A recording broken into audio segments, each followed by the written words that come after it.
This week on Hometown Ghost Stories, deep in the hills of West Virginia, a forgotten amusement park sits rotting among the weeds, and the dead don't seem ready to leave. Before it ever hosted rides and games, the land at Lake Shawnee was soaked in blood. Massacres, drownings, tragic accidents, and something darker buried just beneath the surface. This week, we dive into the chilling history and hauntings of one of America's most cursed amusement parks. This is Hometown Ghost Stories, Rock, West Virginia.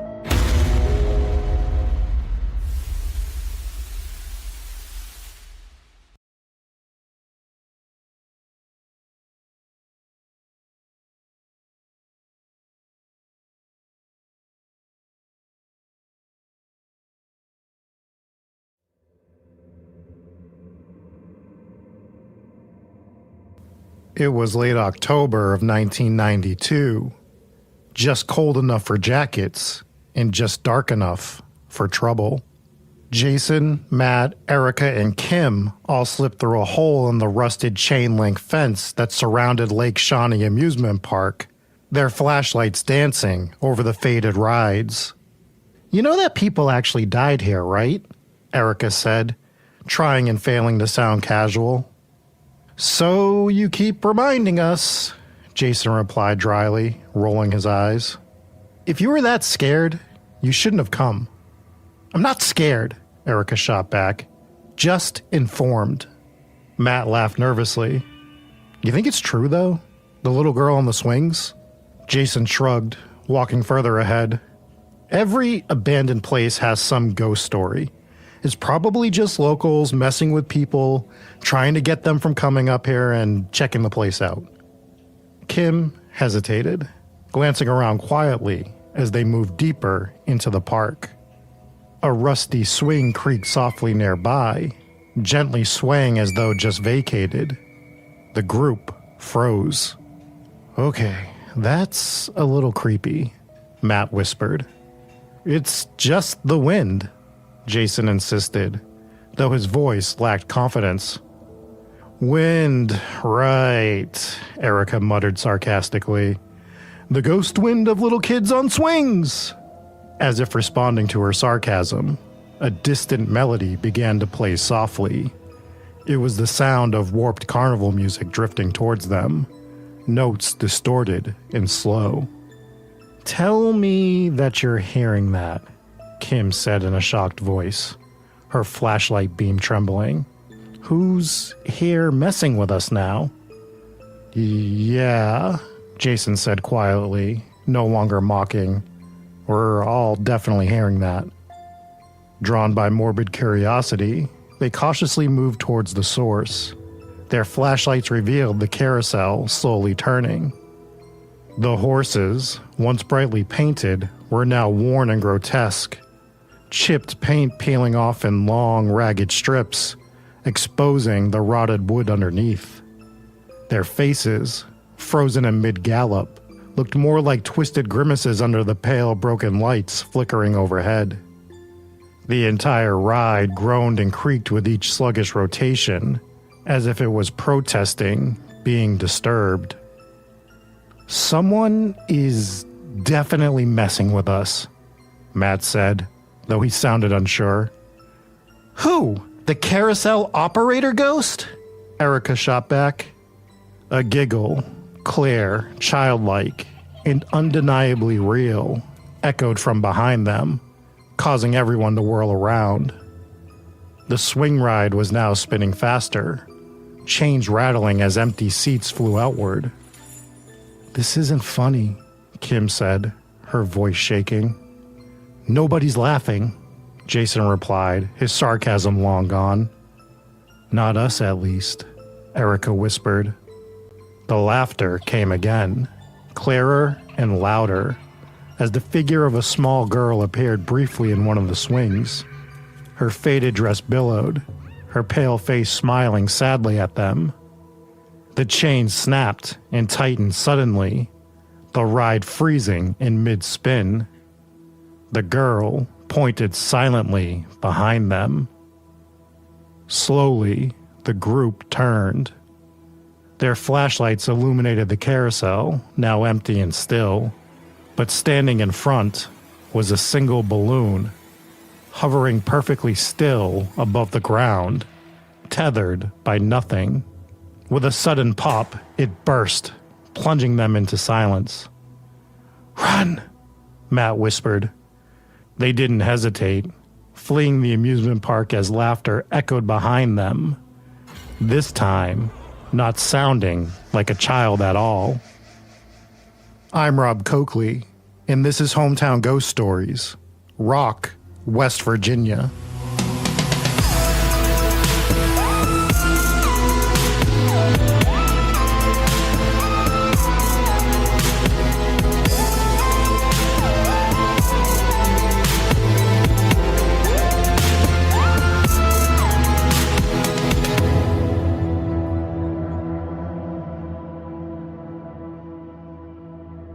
Amusement parks are supposed to bring joy.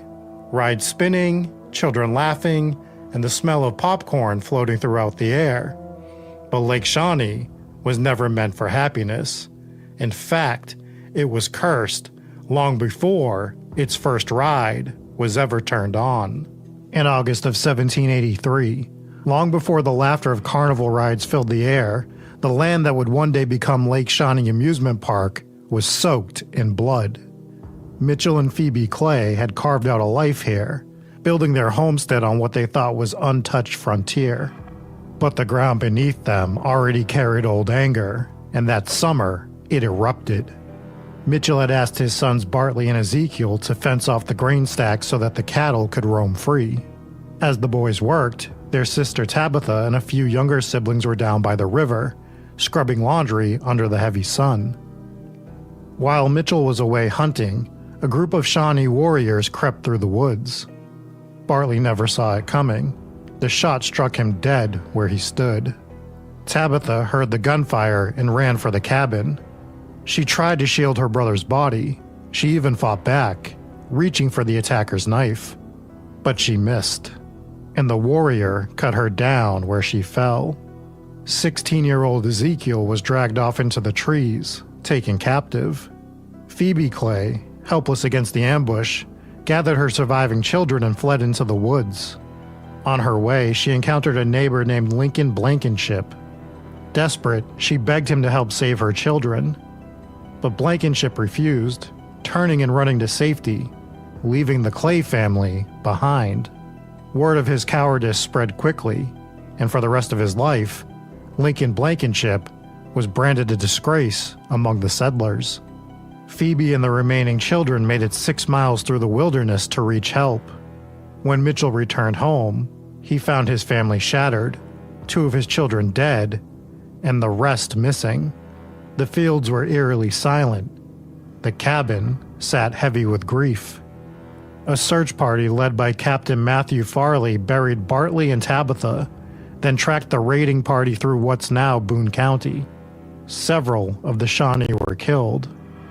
Charles Clay, another of Mitchell's sons, 12 years old, personally avenged his siblings. But the captured Ezekiel's fate was even darker. Dragged deep into Ohio, he was tortured and burned alive at the stake, the final life claimed by the violence of that day. The massacre left 3 Clay children dead, and it left something else behind too, a scar deep in the earth, a wound that time never fully healed.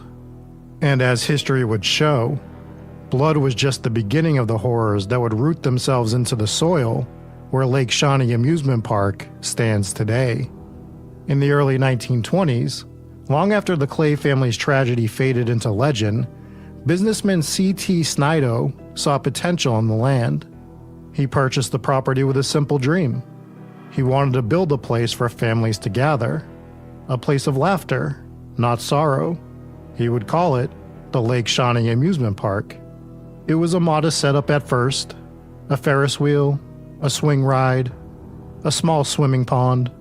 Families from all over southern West Virginia flocked there every summer, lining up for rides, splashing in the water, and making memories. But the land hadn't forgotten. and soon tragedy returned. One of the park's most chilling accidents involved a young girl riding the swings. According to reports, a delivery truck was backing up too close to the ride's path. The girl, laughing and soaring through the air, never saw it coming. On one of her passes, she slammed headfirst into the side of the truck with a sickening crack.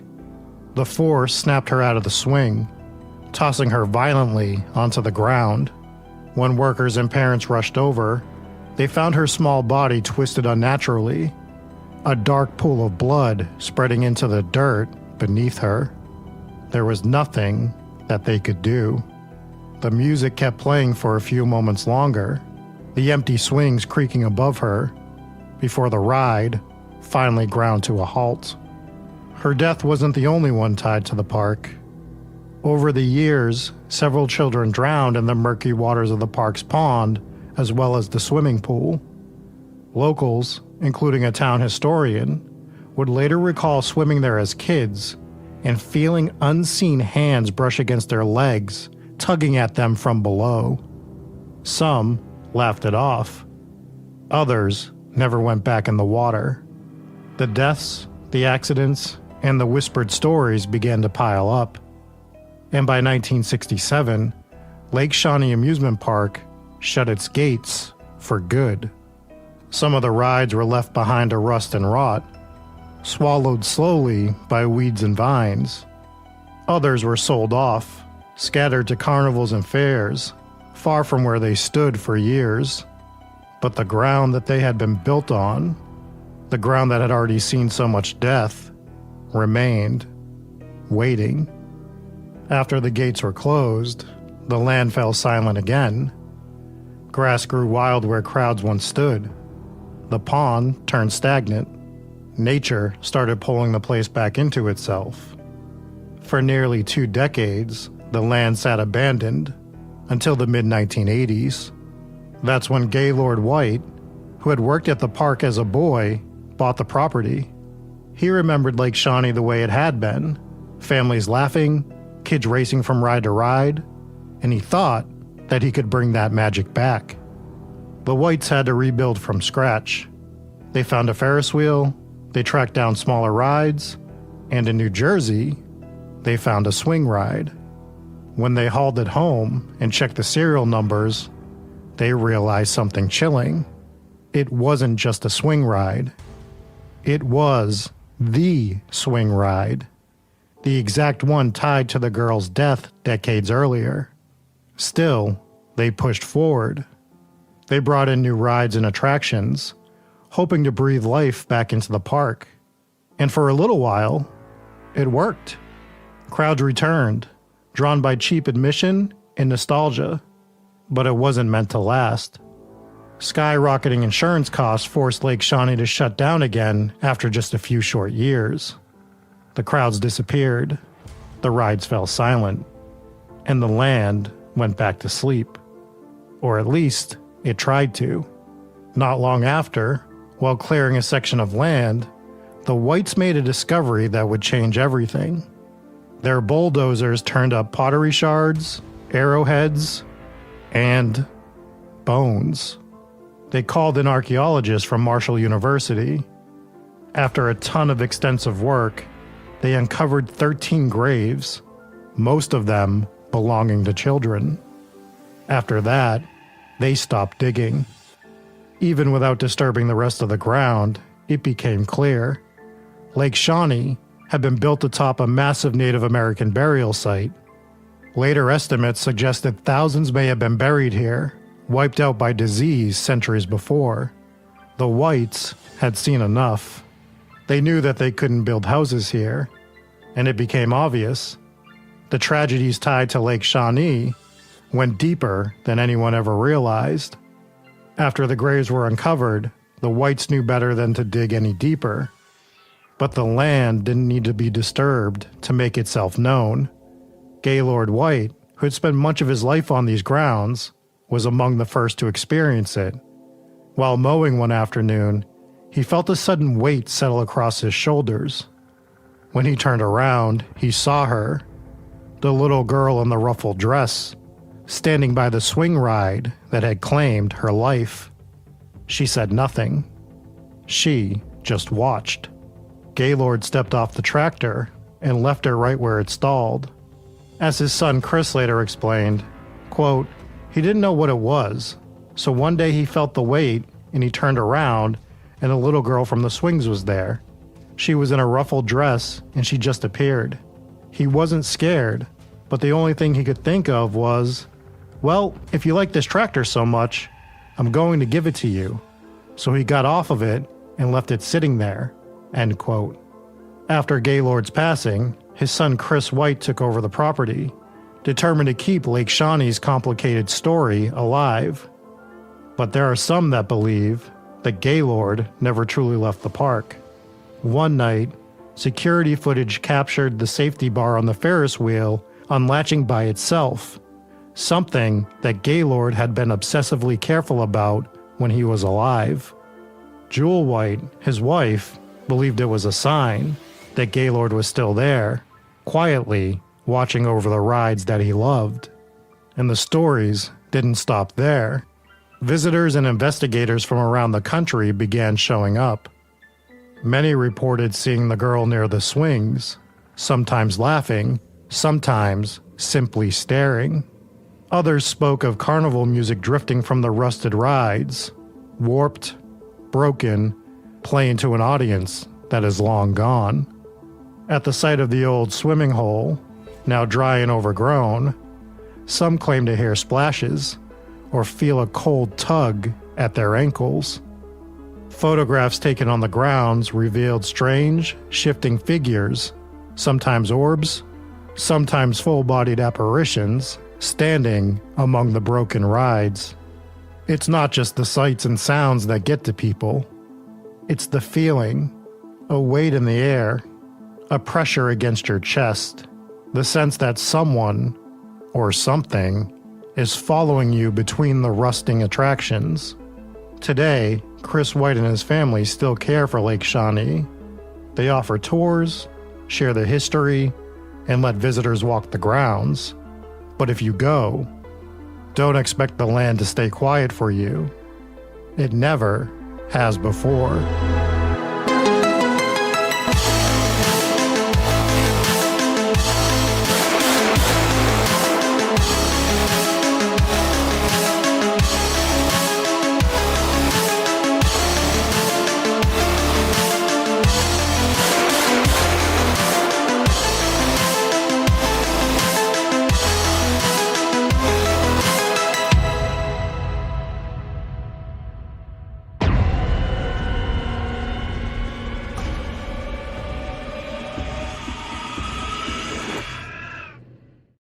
What is going on, folks, and welcome into Hometown Ghost Stories, episode number 161, The Hauntings of Lake Shawnee Amusement Park in Rock, West Virginia. I'm Jesse Wilkins. I'm joined by Rob Coakley. Hello, Rob. I would like to start by apologizing to our audience for it taking 161 episodes before we covered a haunted amusement park. That feels like a huge oversight on our part, and I apologize. Thank you. Not to you. We're also joined by Dave. Hello, Dave. Hello. Welcome in. So, covering this one this week. This is our first time really covering a haunted amusement park. Now, it did give me vibes of Chernobyl. There is obviously that infamous rotting Ferris wheel, but we didn't really cover the haunted amusement park there. We just kind of covered Chernobyl in the whole. And if you guys have time, I could tell you how nuclear reactors work. That's true. You could. We've also talked about Walt Disney World and Walt Disneyland a little bit. We've never fully put an episode together on one. So it was very fun to do this one. Very scary, very alarming with this stuff that happened on this land itself. But before we jump into it, I want to start by thanking our RIP of the week, which is Mr. Ryan Farley. So thank you for being a VIP member on Patreon. And if you are on Patreon, if you're on the $10 or above tier, the Warren's Wards or the VIP tier, you get exclusive access to new episodes every month. And right now you can hear a mini episode on the Decent House in Ellisville, Mississippi. So go check that out. And you get early access to episodes as well if you're on the Ghost Pirate Mafia tier and up. So go join Patreon if you can. And if you can't, leave us a 5-star review on whatever platform you listen on. I don't care which one it is. Just do it and write some words. Write words. Absolutely. Tell everybody how great I am. We'll Tell everybody. On the show. Yeah. Regardless of what you say. Yes. Pretty much read on anything. I also want to give a shout out to Sharon V and her husband. They were in Boston this weekend. They might still be here, but they were in Boston and they actually swung by the restaurant. I unfortunately was not there to greet them, but she left us a wonderful card with some awesome prizes and or some gifts. And so big shout out to Sharon V. And thank you for your generosity. Speaking of generosity, we had 50 gifted in Super Chat from Brenda C, 10 gifted from Crazy Legs, and happy resub day to Ryan M and Whisper. Yes, indeed. So let's hop into it, eh? Yeah. So just as we go through these tales, there is so much to unpack because it sort of hits all the tropes, but the tropes predate like any movies and stuff. For sure.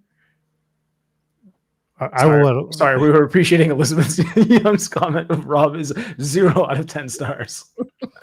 Thank you so much. Provoked, or did we miss something in the chat? I don't know. We can just go ahead and ban her mods. Thank you for that.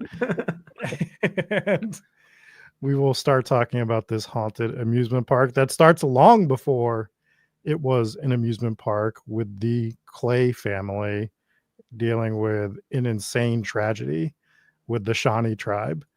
And the way this starts is there was a land deal made between settlers and the Iroquois tribe, but the Iroquois tribe just sort of sold land that wasn't theirs. They just sold the Shawnee land to the settlers. Or like, yeah, you can have this. Like, we'll sell you this. Hey, they're out there stealing all the land anyways. Whatever, make a quick couple bucks. It's all yours. So, and then the Shawnee were not too happy about that. That sounds like a prank. Yeah, sounds like a prank that I might try with Dave's house. Yeah, we just sell it. Just see how far we can get. Sorry, Dave. The sale actually went through. We were not expecting this. But a deal's a deal, and you need to move up. Yes. So the Shawnee were pissed, and rightfully so. They weren't actually living on the land, and we sort of find that out later in the story. They were using it as a burial ground, and it was they had a disease that had come through years before is what they think happened, because, we'll just jump right into it. When they did dig up this land and start finding bodies, most reports say they found 13 bodies. I've seen people say up to 21, 23, or 25 before they stopped digging, and 13 of them were children.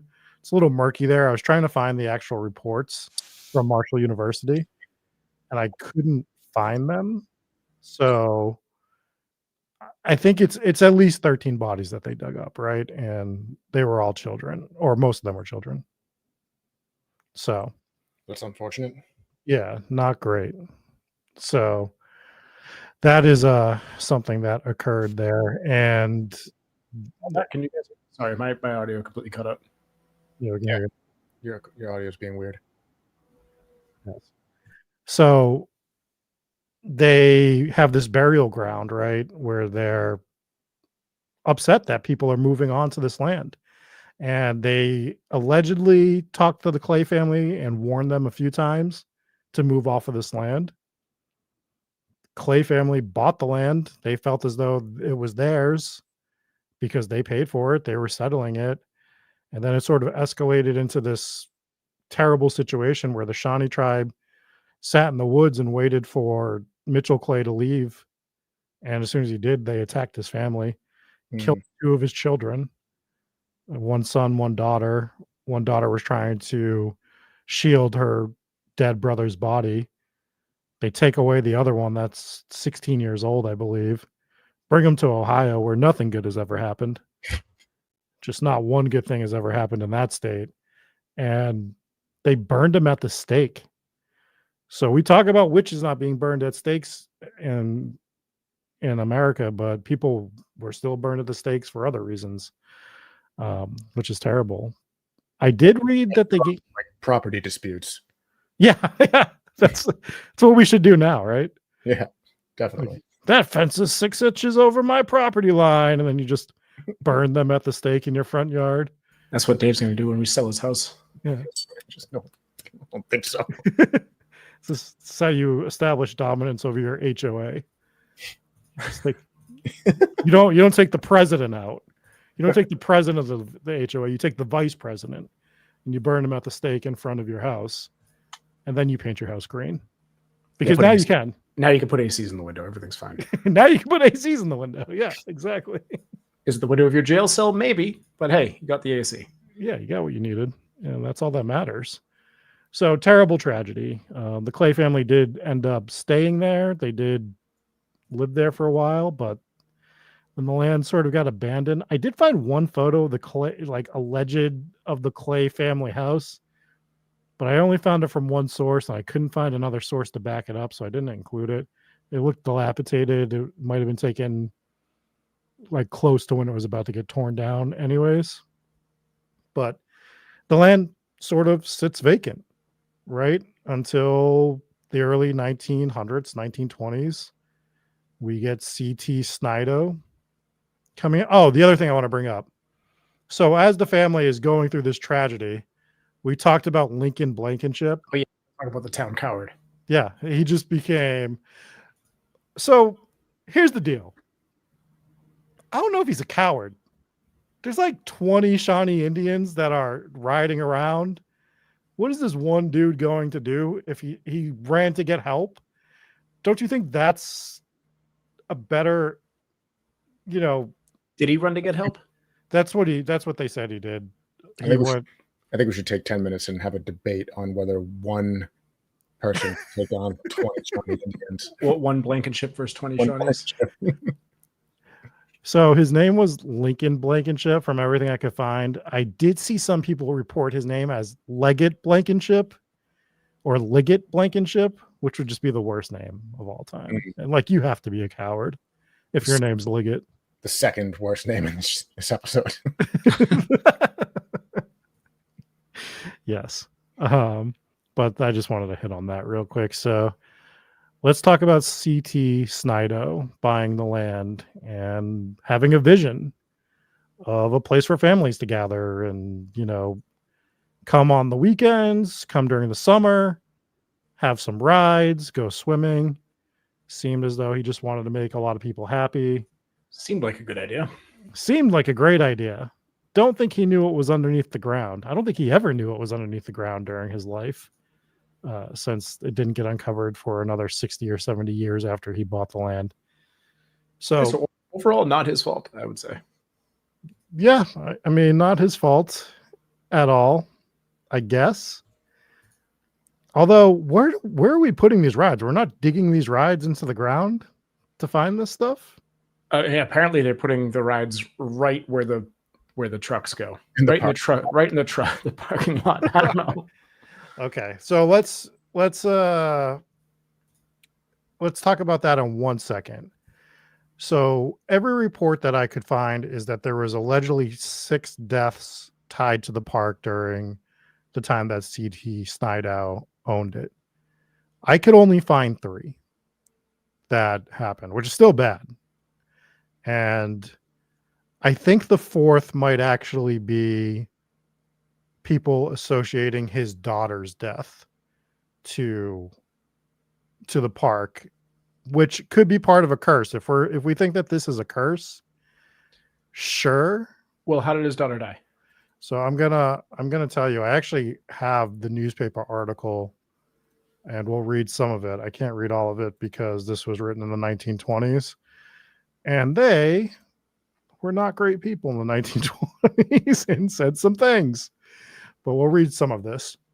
So this is from I believe it was 1927, and it's just titled "Little Girl is Crushed to Death." The following account of the sad death of little Eloise Snido of Princeton, who was crushed between the elevator and top of the door at the Hotel Virginian. It's taken from the Monroe Watchman. Sudden and tragic was the death of Eloise Snido, a lovable little girl whose silver thread of life was broken when she was crushed between the elevator and top of the door, entering the elevator on the first floor of the Hotel Virginian at Princeton last Monday morning. She was the 3-year-old daughter of Mr. and Mrs. C.T. Snidow.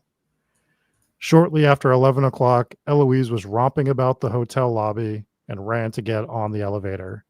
On the lift were Myrtle Brown, guest of the hotel, and Leroy Nance, a porter, is what I'm going to say, but it is not known which one had hands on the control of the elevator. As it was about a foot from the landing, the little girl is said to have grasped it with both arms and hung on, being carried up to be crushed between the wall and elevator before it could be stopped. Oh, that is awful. The porter grabbed Eloise. See, they wrote just the porter this time. That's all they needed to do the first time. The porter grabbed Eloise to pull her on the elevator, but was too late to avoid the tragedy. The little victim of the unusual accident was rushed to the Princeton Hospital, where she was kept alive for about 10 minutes by skillful medical attention. There was no chance for Eloise as her body was terribly crushed. Shortly after she died, her father arrived at the hospital from Lake Shawnee, where he had been supervising construction improvements. Mrs. Snidow was prostrated as a result of the fatal accident, and the entire community was shocked when news of the little girl's tragic death became known. So that is what happened to C.T. Snidow's daughter, which is quite tragic. Yeah. Yeah, very tragic. Did not happen at the park, though. But again, if we're talking about a possible cursed land, she's obviously been at that park for sure. He's already doing improvements, so she probably spent some time at the park herself. And it's very tragic. So she could have possibly been the first death associated with it when the park opened, although not at the park. And let's talk about the little girl on the swings. Occasionally, people make a mistake and think that the girl on the swings was his daughter. Definitely was not his daughter. And I'm going to be honest, I don't know if this story ever actually happened. Oh, no. I think it did. Well, I mean, that's great news if it didn't happen. Well, it would be great. I didn't mean to give you an oh no. Oh no.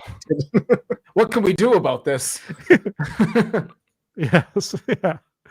I'm gonna go rent a box truck tomorrow and go make it right. I will not be doing that. But I think reading that newspaper story sort of shows like that was 1927, and we got a full breakdown of that accident that happened, tragic, but it was in the newspaper. I can't find anything from a newspaper. It doesn't mean that it doesn't exist. Just any of the archives that I can get into, I could not find anything that showed this newspaper, showed any sort of article dating this as happening.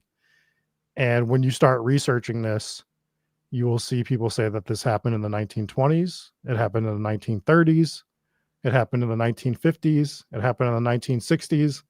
And just when I thought there was only one decade that was not covered, when I watched an interview with the current owner, he says that it happened in the 1940s.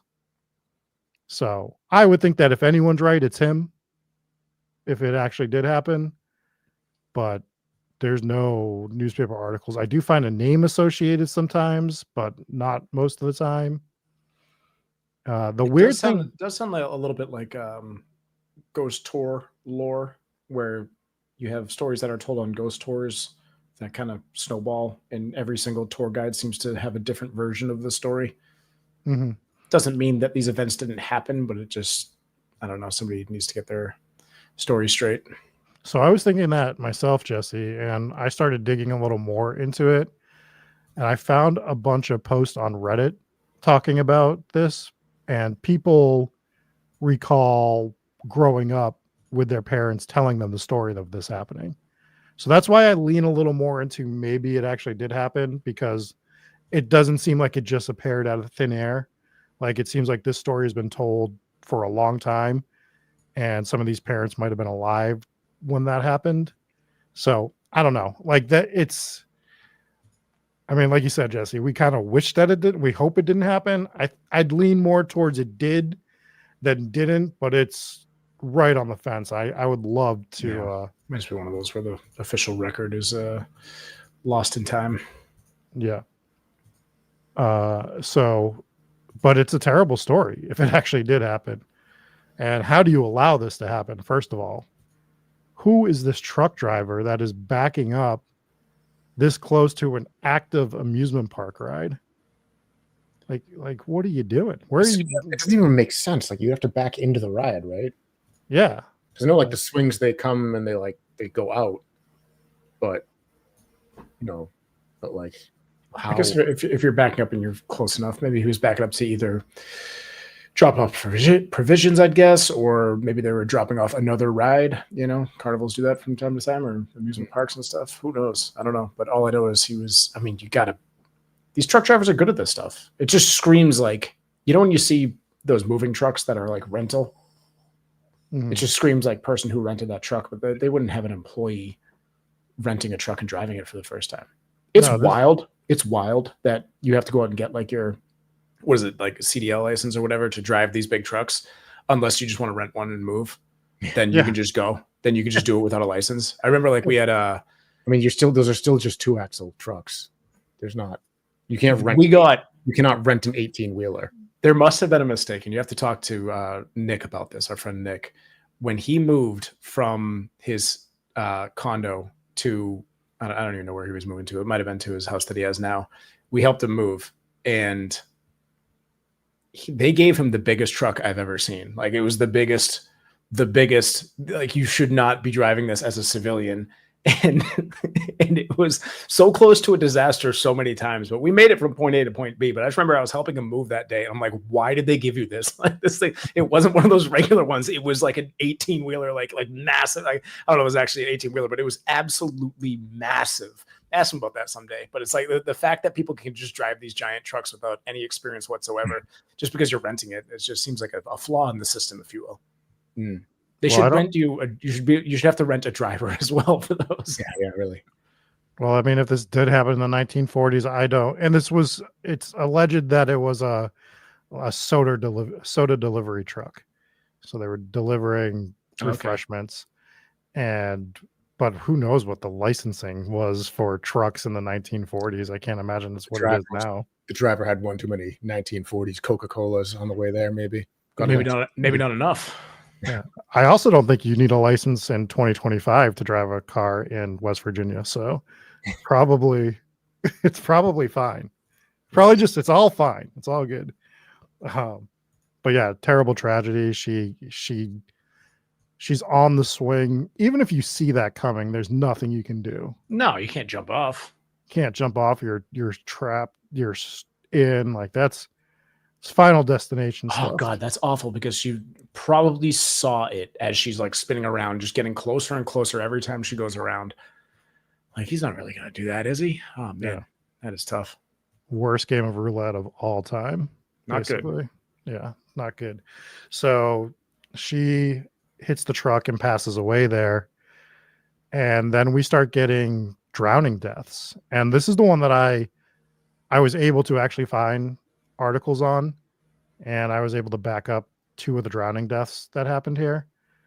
One of them, the kid was dropped off by his parents to go swimming for the day and then picked up later, which, I don't know. I see people like in comment sections being like, can you believe that the parents dropped him off to go swimming? And I'm like, yeah.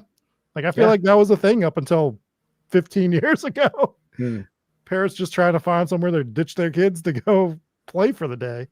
Like, that's what it used to be. So it doesn't shock me too much, but he unfortunately got his hand or leg caught in a drainage pipe under the water, and they didn't find him. She came back to pick him up later that night. They were searching for him, and they finally found his body, which is terrible. Oh no. But that's 4. So I don't know what the other 2 deaths that are alluded to are for the park. I couldn't find anything else. What I did find, though, that does not get reported, and it may or may have nothing to do with Lake Shawnee Amusement Park and the land around it, but as I was looking for the deaths of like the swimmers, like the drowning deaths, I was coming across a ton of deaths on the road that leads up to Lake Shawnee. Like I was just finding tons of articles on death on the roads, and I haven't seen anyone else tie that together. And like I said, it may be nothing. It may just be a dangerous road, but it's something to at least acknowledge. I think that that road that is outside of the amusement park has had its fair share of deaths throughout the years. Yeah, you wonder if the town has some sort of a curse. You wonder if that's part of it. Yeah, it's not a big town. Like you can't find any information on, because they don't even, when you look this park up, no one says that it's in Rock, West Virginia, even though that's where the address is. It's Mercer County. Sort of like everything we do in West Virginia, right? When you start looking at anything in West Virginia, you don't usually get a town. Like when we did the Greenbrier Ghosts, a whopping 3 episodes ago or whatever it was. Yeah, I double dipped on West Virginia. I apologize, everyone, but I wanted to do an amusement park. But even that was Greenbrier County. It wasn't the town or anything that happened. So West Virginia is just one of those states where they sort of do everything by county a lot more of the times than by town. And the reason for that is like in really rural areas of the country, the towns are so sparsely populated that they're not going to have a police station for a town with 13 people. They'll have the county sheriff basically run that and things like that. So even though they're incorporated towns, they usually just refer to the county. They should only let that sheriff travel by horseback, though. If you have under 13 people in a town, like you have to, and you have to have a saloon. I think we're establishing new laws right now for the state of West Virginia. These might be very old laws. You know what? We should do that for an episode one day. It's like a little side tangent. You know how we used to always look up the laws that make no sense that are still on the technically active today. It's one of my favorite things to do because they are the most ridiculous. Just so ridiculous. Like one of them was like, you can't carry your shotgun through town unless it's Sunday at 2 p.m. or something like that. We had a whole, when we were kids, we had a book. It was called Don't Let Your Donkey Sleep in the Bathtub or something like that. And it was just full of these ridiculous laws, which, by the way, that was one of the laws, is you can't let your donkey sleep in the bathtub. Well, everyone knows that. I think we do it. I think we do a little segment every show. We open it up with a ridiculous law from the state that we're covering. I think it'd be a fun side. So a couple of dumb laws in West Virginia. Whistling underwater is prohibited. Oh, Can't do that. It's just whistling in general? Underwater. Oh, yeah, don't do that. That's illegal. It's illegal and impossible, I think. That is just not possible to do. I'm not going to read that one. It's illegal to snooze on a train. Is it so? I like that they use the word snooze. Yeah, that's fun. Now, do you think that means sleeping or actually hitting your snooze button? Like if you set an alarm. Oh, maybe. I mean, you are not allowed to hit the snooze button. That should be illegal. I don't want to sit here and listen to someone's alarm go off, not watching them hit snooze over and over again. I watch you do that every time we go on a ghost investigation. Yeah, I do. This one's an interesting law. A person may not hold public office if he or she has ever participated in a duel. I mean, I guess that kind of makes sense. Because if they're still alive, that means they won the duel. And if they won the duel, that means they killed somebody. So maybe you don't want someone who's killed somebody in office, but I don't know. Not really. I don't like that one. I don't like that one because I'm all for, I don't know, veterans. You're all for duels? Yeah. You're pro duel? Absolutely, I'm pro duel. We've talked about this. I'm pro Coliseum. For each act of public swearing in West Virginia, a person shall be fined $1. That's fun. Fair. It's good to know if you're in West Virginia. Yeah. Well, I plan to bring us to West Virginia in the future because I want to go to this particular amusement park and investigate. Just to swear in public. Just to swear in public and just hand the police officer $10 first. Like, I'm going to swear 10 times. I got 10 of these. Take this. So let's get the most West Virginia law. This is the last one. The most West Virginia law of all time is that, and this is a weird law. It says roadkill may be taken home for supper. Oh. Well, I guess it depends what you kill. I guess. If you kill a raccoon, sure. If you kill Jeff, you got to leave him. Jeff home. You can't take Jeff home. You can bring him home and feed him dinner if he survived. Yeah. That's not roadkill by definition. Yeah, you can't do it. Yeah, so Don't eat Jeff. So let's get back to Lake Shawnee Amusement Park. So as the deaths basically started piling up, it is said that C.T. Snidow, his compassion, he didn't want people to pass away at the park, so he closed the gates. Rob, how was this man's name spelled? Snidow. Okay. I hate the way you're saying it, but I think that's the only way to say it. How else do you say it? I would say Snidow, maybe. Snidow? Maybe? Nah, the W makes me think it would be a Dow. Right? Like, that's what I thought. Okay, moving on. Let's dig him up and ask him. Hey. Take him up and bring him home for dinner. It's illegal in West Virginia. Can't do it. Our plans are foiled. So it said that he felt bad about the deaths. He didn't want anyone else to die, so he closed the doors.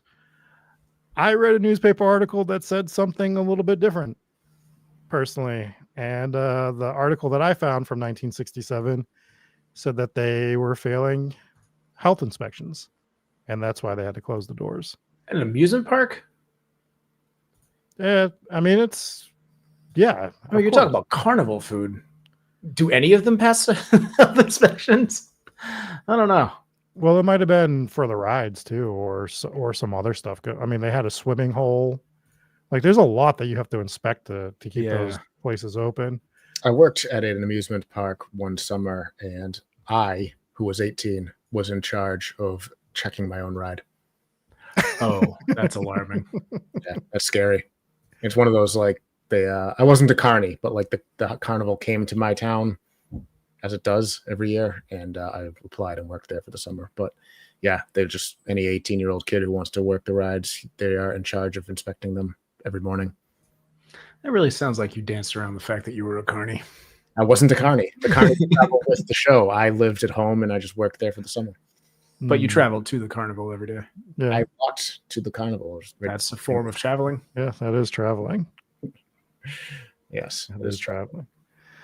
So after he closes the park, it sort of just sits vacant for years. And until the 1980s, 1985, Gaylord White buys the park. And he actually used to work there as a kid, and really wanted it to come back to what it used to be.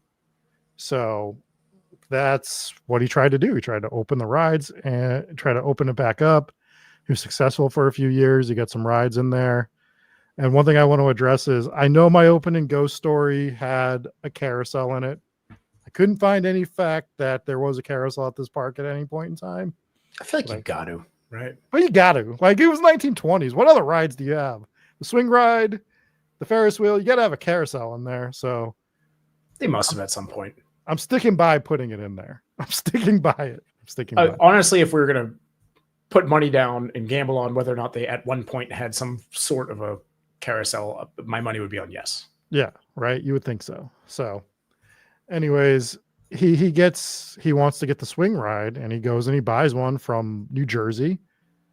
And as he's getting it, he says that he checks the serial numbers and they match the same. It's the same swing ride as the one that the girl passed away in. So it found its way home almost, which is really wild, creepy if it's actually true, which I believe him. I mean, everything else that he said seemed to add up. So I don't know why he would make this up. Yeah. I mean, to be fair, like, how many of those do you think are for sale at one time? You know? Right. And it's not exactly a hot ticket item. Everyone's not like, you know what I could use in my backyard? A massive swing. Yeah. Massive swing ride. Just chilling. Seat 200 kids. Sounds like I should put that in my backyard. Yes. So he has it put back in, and after it closes again, this is one of the places when people go investigate, they get some of the most activity because they believe that they're interacting with the spirit of the little girl that passed away in it. And what I find the most interesting about this ride is they won't tell you which seat was hers when you go there. It's all fucked up. Well, I mean, I would think that it would have got repainted, sure Dave. they I don't didn't- think they. Sure, they didn't leave the mangled swing on there. They're like, no, Yeah, don't sit on that one. her torso is not attached to it still. Like That's good. they had to have refurbished the seat, I would think. But they say that everyone that goes there knows him almost immediately which seat it was.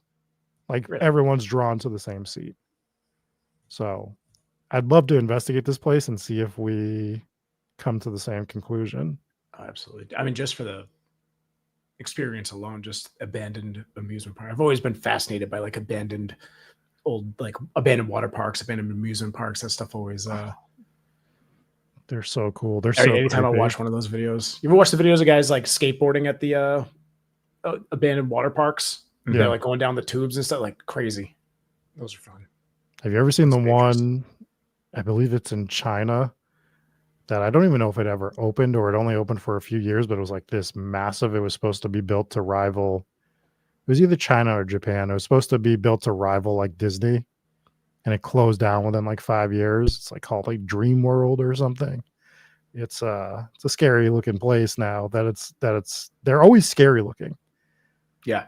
The other scary one in America, and I believe they've reopened it, but there was a Wizard of Oz theme park that closed down, and I'll show you guys at some point. That some sounds like it videos. would be inherently terrifying. Just so scary. Brodad Yeah. says Salisbury Beach Park is abandoned. Oh, I used to go to Salisbury Beach every weekend. Mhm. There was when I was 16, there was an under 21 nightclub because I'm a hooligan. I would drive up there an hour and a half to go to Salisbury Beach and have like an arcade on there. Unfortunately, it got closed down because somebody got stabbed to death outside of it, of course. Because what else are you going to do at an underage club? Yeah, it was great. I would go there every Friday. I still remember the door guy's name. His name was Pill because we called him Pill to Phil guy because he used to try to sell all the underage people pills. So, Oh, it's a shame they closed down. it's shocking. Nobody knows what happened. Where are the kids going to get their pills now? Where are they going to get all their pills? I would have brought that up at the town meeting. I wonder why it's abandoned. Why don't they want anything here? Great time there though. Used to always have fun.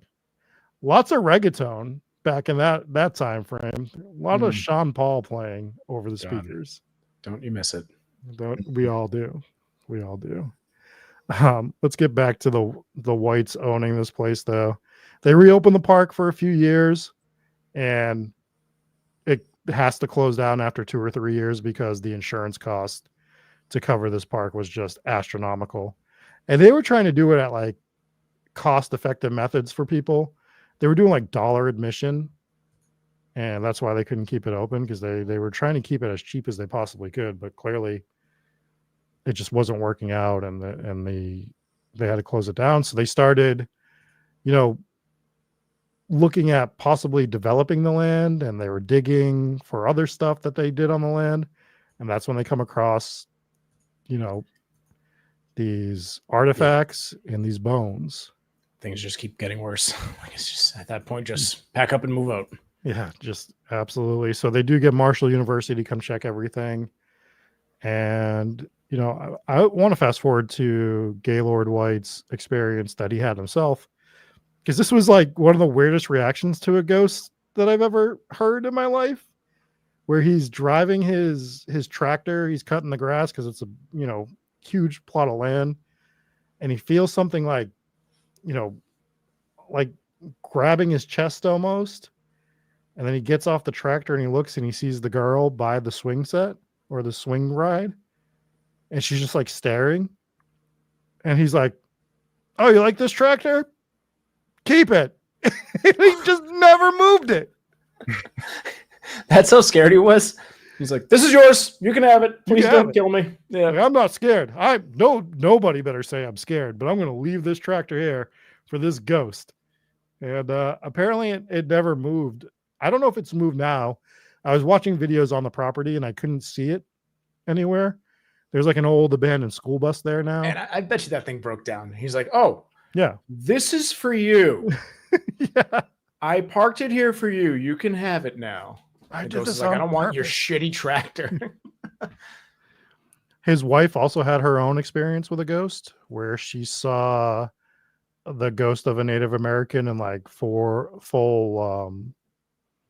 war gear, she called it, appear.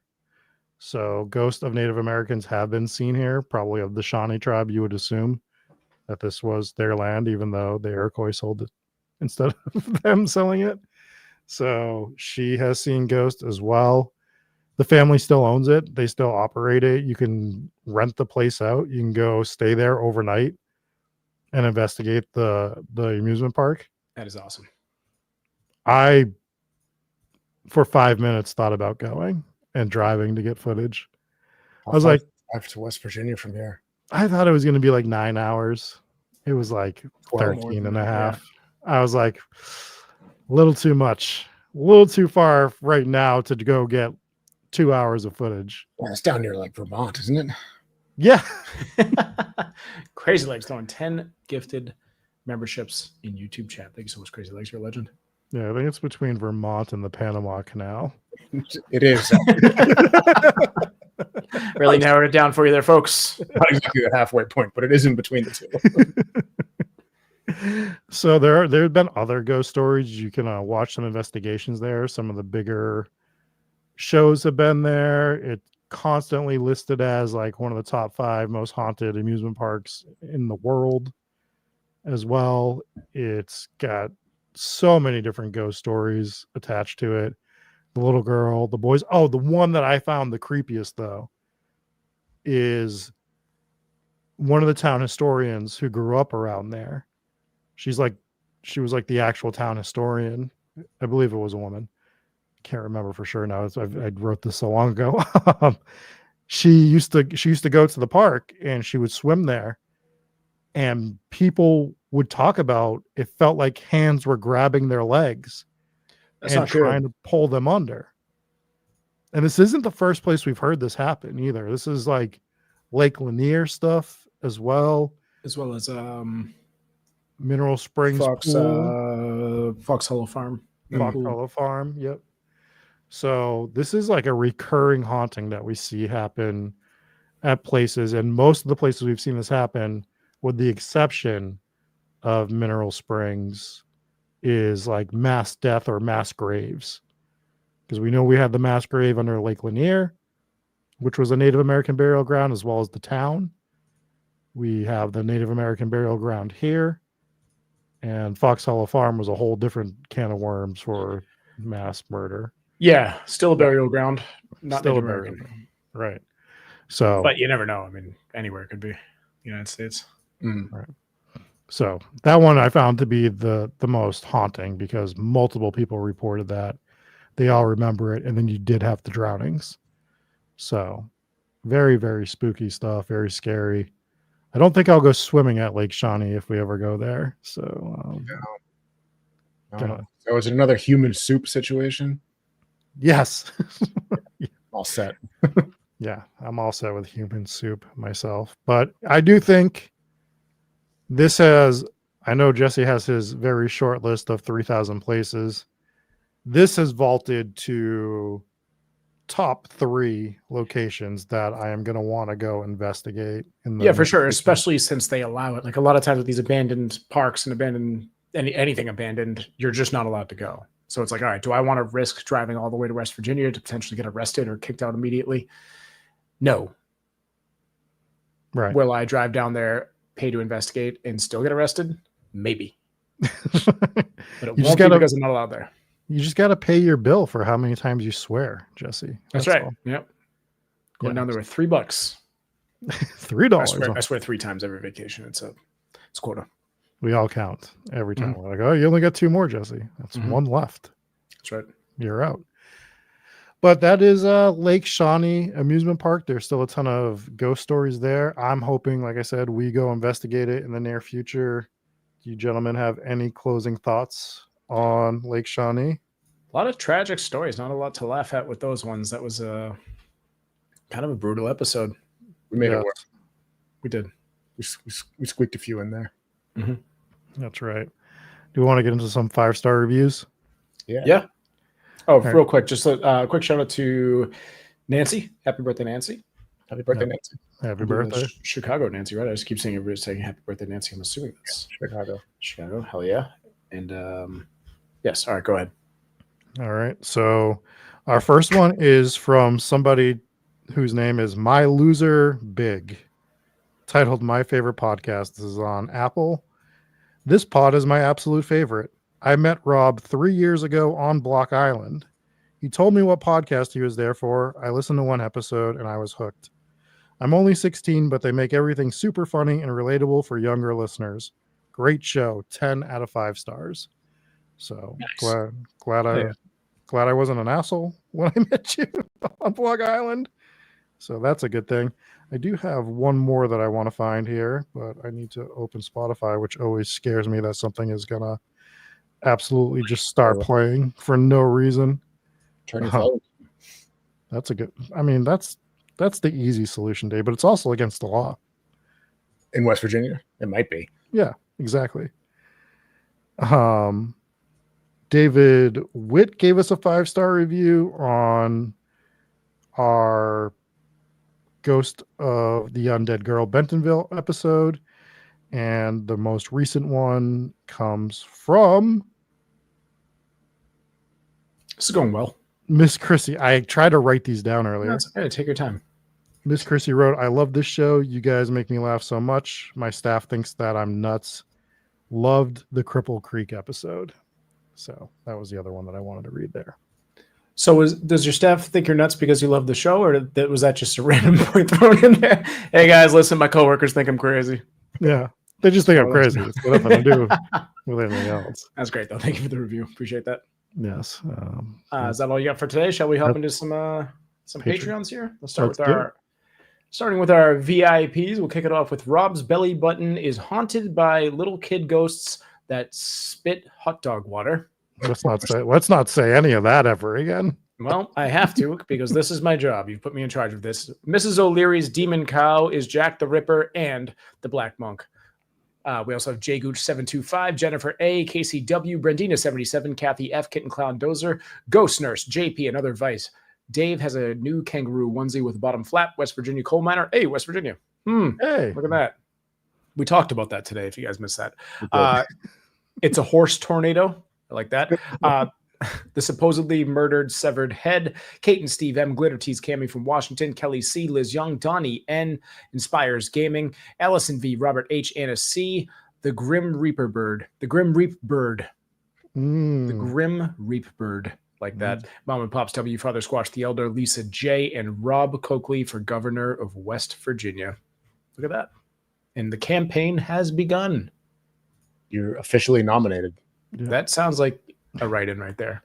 And I'm guessing one of those names was Ryan Farley, who is our RIP of the week. I think so. Rob, I want you to, when your first act as governor is to repeal the law that says firemen may not whistle or flirt at any woman passing a firehouse. I will not. That's it's in the Constitution that firemen are allowed to do that. That's why I said you should repeal it. Oh, okay. There you go. Making moves. Steph says, I think I'm going to host a HTGS barbecue meetup this summer. That sounds like a great time. I will bring the bourbon. And I saw you guys talking about that earlier because bourbon is my favorite kind of whiskey. And I've never heard of bourbon not being a kind of whiskey. Bourbon is a kind of whiskey. Well, I'm aware, but I've never heard of a certain kind of bourbon not being considered whiskey. That's because it isn't a thing. Perhaps. Also, shout out to Taco, who sent us stickers that Dave refused to pick up from the post office box. But I swear to God, they're gonna be great. They're gonna be great. We're gonna give them away. It's gonna be awesome. Not all of them. That'd be a short-lived thing. Anyways, Warren's words. We have Karen S, Lisa G, Susan C, Degenerate Gambler, Voodoo Ghost, who shouldn't have hit on 19, Jamie E, Nick M, T-Cat Whisper, Jeremy M, the Macho Mandolph, Beth C, Rachel G, Sarah B, Her Lady Spookship, Victim of Ohio, Morgan S, Colby drives a big rig. Any questions, ask me. Jesse seems confused. Well, Colby, you spelled my first name wrong, and you should know better. So take that. Kath Q, we have me, who is Chris Connolly, who's here today. The one time that I'm ready to read out your name so you can hear it live in chat, you just change it to just me.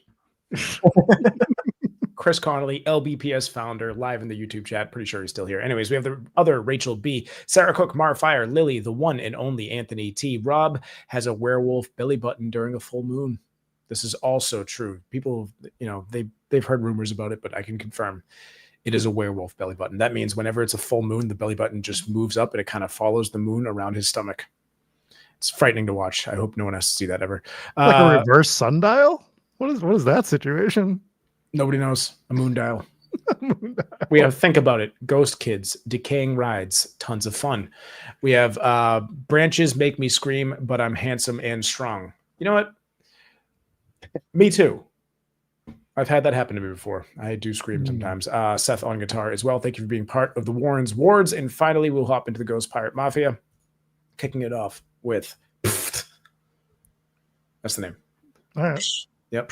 GS Warrior, Mothman whistling underwater, waiting to grab Carney Dave. Oh no, we can't start that. It can't be Carney Dave. That's not a nickname we could do here. Change that at once. We have Prince. I can. It's fine. I can remove a couple of teeth. I'll leave into it. The gorilla's going to. Anyways, we have help? Prince Chowcum lasts longer than Rob. Colton the Miscellany, G.O.B., Grim B, D the Lobster Dancing, Banana Land, Dinosaur Monster, Just Ghostly, Witchy Kitty 416, Karen L, Michael M, Gotham and Waffle. We have Amber R, Brant C, Mrs. Nardozzi, Shano, Mac, Joe, Trevor S, Christina S, Kelly C, Kate C, bloop, bloop. Crazy Legs. I believe in Rob much as I do Joe Hendry. That's right. Mm-hmm. Cowboys are the worst franchise ever. Miss McCobb, Michelle, Nuroku, Cold Warrior. Rob needs to drop the act and show his love for Ohio. Gotta do it. Never D happened. from H-Town, Meta A, Monster Mom 04, Wicked Alley, Dark Snark. Who would win in a fight? 100 Rob Gorillas or 100 Dave Hot Dog Ends? It doesn't matter because Dave will just argue you're wrong. Megan S, Arcade Hunters, Wayne C, it's my birthday, and Rob likes my toe jam soup. Those are both true. Crystal Quinn, aka Not a Rob fan, Thick Boy Freddy's baby mama was definitely yeeted. Alicia E, Thick Boy Freddy wants to know if Gooch pizza is better than Ohio pizza. Rob, go feast on the Gooch and let us know. I rode the ride inspected by Whiskey Dave, the carny. Now I'm forced to wander the land looking for a carnival. Sorry, looking for the carnival for eternity. Sam from the Paul, Joe loves battered hot dogs. R, Al Capone, Huggy Bear, and Team Jesse. But sorry, 100 men would slaughter a gorilla. No. Yes. Solar Flare, Mariah M, Kiralee J, Cody G, Hooply Whooply, Soph, and Colonel Dunk Thumbs Bergamot. Yes. Thank you so much for being on Patreon. This episode's running long, so we shall wrap it up. We'll be back next week with a horror movie review, I believe. We reviewed a movie, didn't we? Yeah, something's coming. Everything is a blur. But we'll be back next week with another live episode of Hometown Ghost Stories. Make sure you guys tune in. Thank you so much for joining us. We never do a live horror movie review. What are you talking about? That's not what I said. I said we'll be live next We week for have another episode. at least one live horror movie review, possibly two. Pretty sure I never said we'll be live for a horror movie review, but we will be live with an episode next week.